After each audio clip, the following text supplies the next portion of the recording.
ದಕ್ಷಿಣ ಕರ್ನಾಟಕದಲ್ಲಿ ಮತದಾನ ಮುಗಿಯುತ್ತಿದ್ದಂತೆ ಇತ್ತ ಉತ್ತರ ಕರ್ನಾಟಕದಲ್ಲೇ ರಾಜ್ಯ ರಾಷ್ಟ್ರೀಯ ನಾಯಕರ ಭರ್ಜರಿ ಮತಬೇಟೆ ಶುರುವಾಗಿದೆ. ಹೀಗೆ ವಿಜಯಪುರ ಮೀಸಲು ಲೋಕಸಭಾ ಕ್ಷೇತ್ರದ ಮುದ್ದೇಬಿಹಾಳದಲ್ಲಿ ಮಾಜಿ ಮುಖ್ಯಮಂತ್ರಿ BS ಯಡಿಯೂರಪ್ಪನವರು ಬಿಜೆಪಿ ಅಭ್ಯರ್ಥಿ ರಮೇಶ್ ಜಿಗಜಿಣಗಿ ಪರ ರೋಡ್ ಶೋ ನಡೆಸುವ ಮೂಲಕ ಮತಯಾಚನೆ ಮಾಡಿದರು.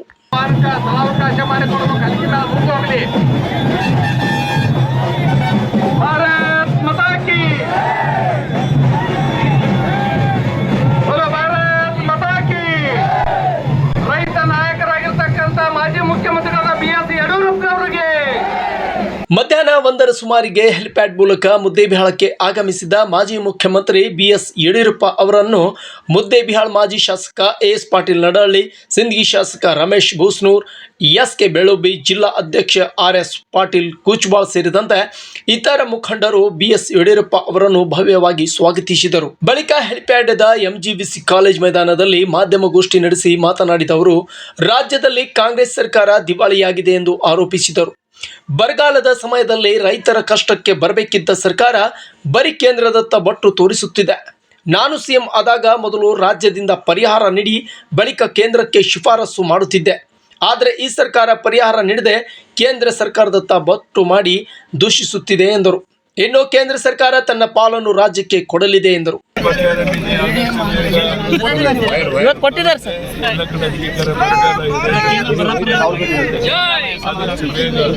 ಬರಗಾಲದ ಹಣವನ್ನು ಕೇಂದ್ರ ಬಿಡುಗಡೆ ಮಾಡುತ್ತೆ. ಮುಖ್ಯಮಂತ್ರಿ ಕಾಯಿಲಿಲ್ಲ. ನಮ್ಮ ಸರ್ಕಾರದ ನಾವೆಲ್ಲ ಪರಿಹಾರ ಕೊಟ್ಟು ನಂತರ ಪರಿಹಾರವನ್ನು ಕೇಳ್ತಾ ಇದ್ವಿ. ಆದರೆ ಇವರೆಲ್ಲಕ್ಕೂ ಕೇಂದ್ರ ಕಡೆ ಮುಖ ತೋರಿಸ್ಕೊಂಡು, ಯಾಕೆಂದ್ರೆ ಒಂದು ರೀತಿ ಸರ್ಕಾರ ದಿವಾಳಿ ಆಗಿರೋದ್ರಿಂದ ಎಲ್ಲಕ್ಕೂ ಕೇಂದ್ರ ಕಡೆಗೆ ಬೆಟ್ಟು ತೋರಿಸ್ತಾ ಇದೆ.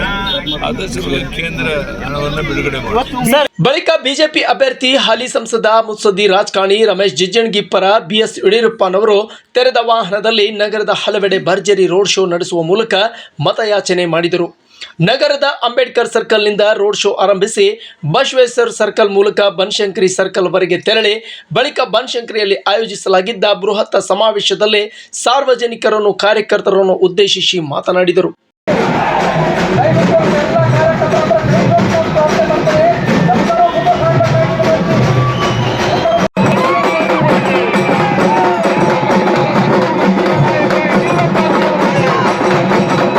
ಇದೇ ವೇಳೆ ಮಾತನಾಡಿದ BS ಯಡಿಯೂರಪ್ಪ ಅವರು, ಮತ್ತೊಮ್ಮೆ ಕೇಂದ್ರದಲ್ಲಿ ಮೋದಿ ಸರ್ಕಾರ ಬರುವುದು ನಿಶ್ಚಿತ.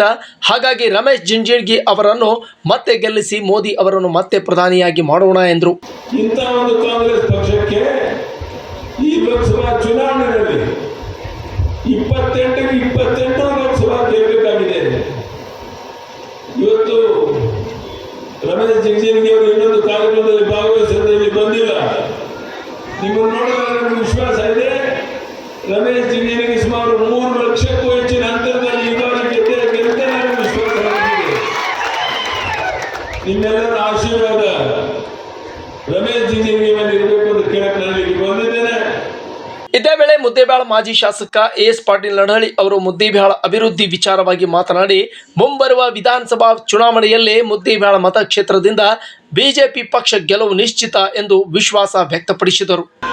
ಕೂಡ ಪ್ರತಿದಿನ ಅಂಗಡಿಯಲ್ಲಿ ವ್ಯಾಪಾರ ಮಾಡಬೇಕಾದ್ರೆ ಮೂಗು ಮುಚ್ಚಿಕೊಂಡು ವ್ಯಾಪಾರ ಮಾಡಬೇಕಾಗಿತ್ತು. 20 ವರ್ಷದಲ್ಲಿ ಅಸ್ತಮಾದಂತಹ ರೋಗಗಳಿಗೆ ನೀವು 30 ವರ್ಷ